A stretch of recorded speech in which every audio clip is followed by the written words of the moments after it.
Why do we usually test on mice and not on rabbits or any other animal? It's a cruel, cruel world. Even more so for those millions of unfortunate mice who are destined to live out their lives inside a cage in some lab or testing facility.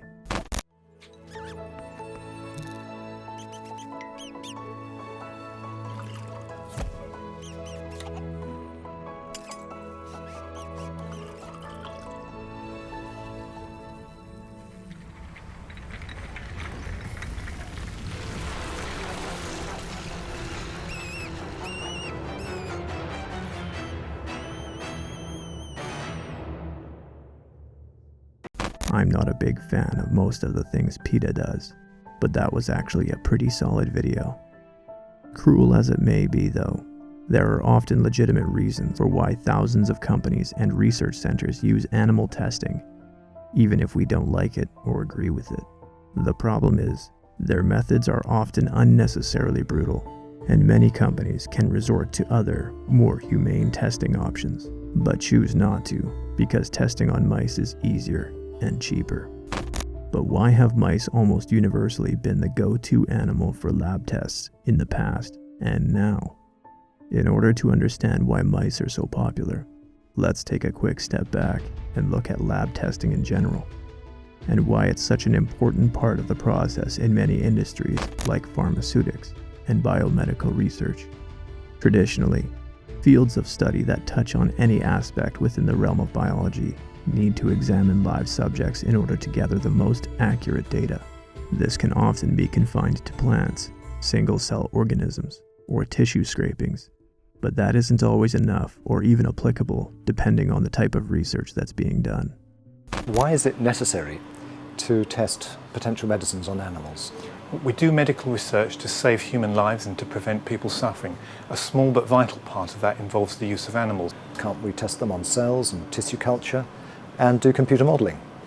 We already make good use of alternatives, and most research is now done in computers, cell cultures or human volunteers, but there are times when we still need to use animals because, for example, you can't study a beating heart in a test tube, you can't get your computer to cough. Many vaccines were first tested on animals to see how it would affect them before starting on human trials. In fact, polio vaccines used to be tested on monkeys, but are still tested on mice to this day, which I'm assuming has some valid reason behind it. But it still seems unnecessarily excessive, given that we have working polio vaccines that are known to be safe for humans. And that brings me to the point of all this: people's safety. Whenever a new product or medicine is being tested for human consumption, then it's general practice to test it on animals first.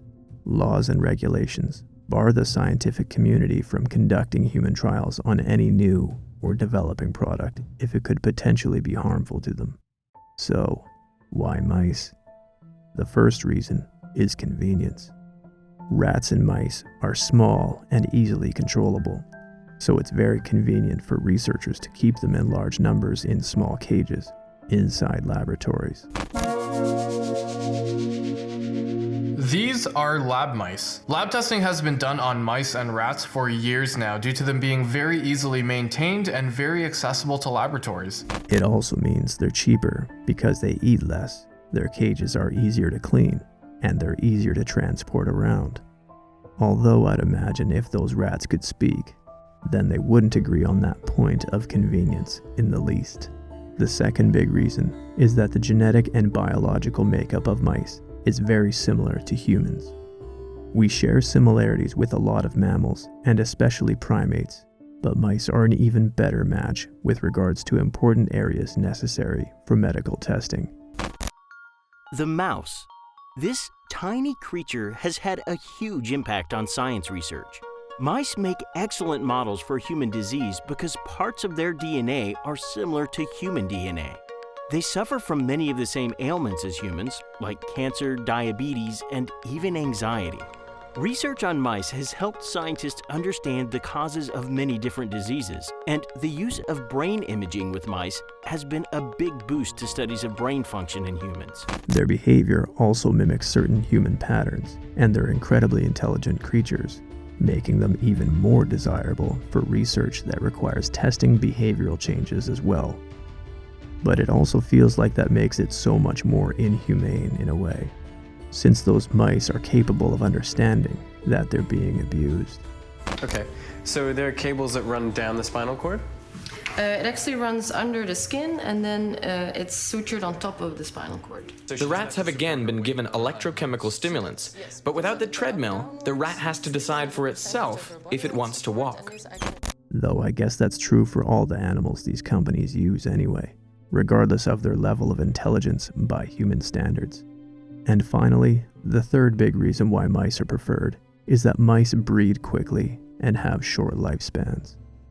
So they're particularly useful for medical research studies that rely on observing several generations of an animal, such as gene manipulation or anti-aging research.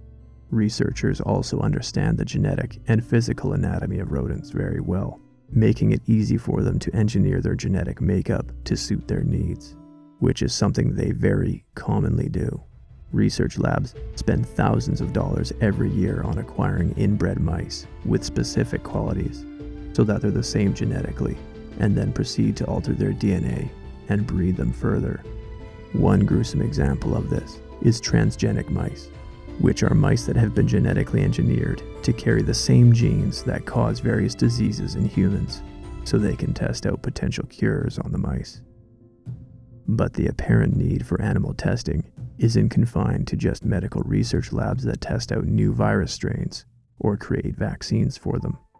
Many companies test harsh chemicals and products on animals, especially those in the beauty industry, as well as household and industrial cleaning agent manufacturers.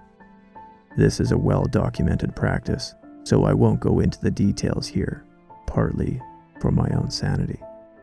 But feel free to search for more information on this if you want to dig deeper. Just avoid Google images if you can, for your sanity. According to the Humane Society, companies across the US use more than 25 million vertebrate animals, so animals with skeletons made of bone, in testing facilities, research labs, and educational institutions every year. An estimated 85% of those are mice that were bred in captivity, specifically for testing purposes. But they also went on to say that this number still isn't accurate, because while the Department of Agriculture in the US does compile statistics annually, their efforts only go so far. Plus, there's just no way to get conclusive numbers when you want to include the rest of the world, especially when it comes to Asian countries like Vietnam and China, where the lives of animals generally aren't exactly held in high regard. But I think I can safely say that the real numbers for animal testing worldwide range in the hundreds of millions. Most of those animals are euthanized after the study trials are complete. And of course, mice aren't the only bunch of unlucky souls that get selected for lab tests.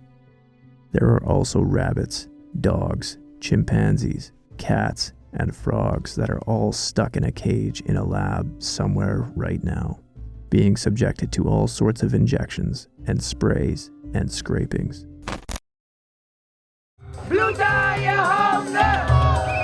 The protesters are probably on the same side as the people within the facility here. Everybody wants to no longer have to use the animals.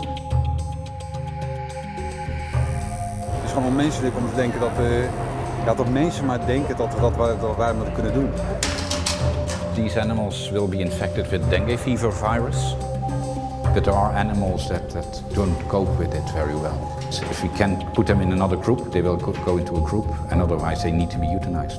But there's also the behavioral tests that many labs employ to see how their experiments have affected the animal's cognitive functions and normal behavioral patterns. Scientists have now discovered that they will also help strangers. What we did was we took one rat who was always the free rat, and then we had a stable of strangers. So on each day, and we do 12 days of testing, each day the free rat saw a different trapped rat. And what we saw was that they opened for strangers just like they were cage mate. What really makes this worse, though, is that in many cases, animal testing isn't necessary, at least not anymore. There are other options out there for those that want them, except they're more expensive or a little less convenient, so they stick with testing on mice instead.